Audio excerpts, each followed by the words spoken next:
Hello বন্ধুরা, শুভ সন্ধ্যা। আজকে সন্ধ্যার টিফিনে বানিয়ে নিয়েছিলাম সিঙ্গাড়া। আর এই সিঙ্গাড়াটা খেতে দুর্দান্ত স্বাদের হয়েছিল। বাড়িতে অতিথি আসলে এইভাবে সিঙ্গাড়া বানিয়ে দিও, ঝটপট তৈরি হয়ে যায়। তার জন্য আমি কিছুটা ময়দার মধ্যে সাদা তেল, নুন, চিনি দিয়ে ভালো করে মেখে নিয়ে 10 মিনিটের জন্য রেস্টে রেখে দিলাম। আগে থেকে দুটো আলু সেদ্ধ করে নিয়েছিলাম। কড়াইয়ের মধ্যে সামান্য তেল দিয়ে তেলের মধ্যে কিছুটা পেঁয়াজ কুচি, কাঁচা লঙ্কা কুচি, আদা রসুন কুচি দিয়ে ভালো করে ভাজা করে নিচ্ছি।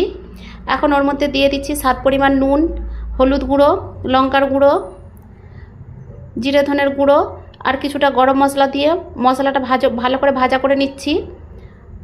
ভাজা হয়ে গেলে পরে আগে থেকে সেদ্ধ করে ম্যাশ করে রাখা আলু দিয়ে মশলার সাথে মিশিয়ে নিয়ে একটা পুর তৈরি করে নিয়ে নামিয়ে নিচ্ছি।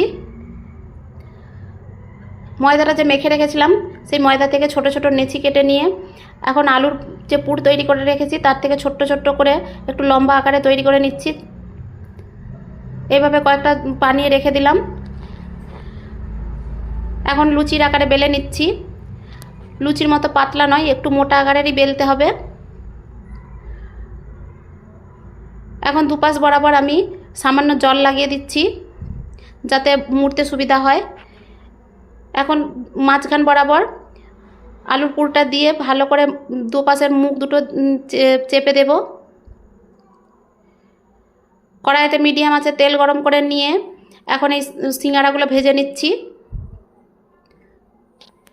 গ্যাসের ফ্লেমটা অবশ্যই মিডিয়ামে রাখতে হবে, না হলে কাঁচা রয়ে যাবে। এইভাবে সব সমস্যাগুলো এপিট ওপিট করে লাল লাল করে ভাজা করে নিচ্ছি। এই সিঙ্গাড়াটা খেতে দুর্দান্ত স্বাদের হয়েছিল বন্ধুরা। এইভাবে একবার বাড়িতে বানিয়ে দেখতে পারো, দারুণ স্বাদের হয়।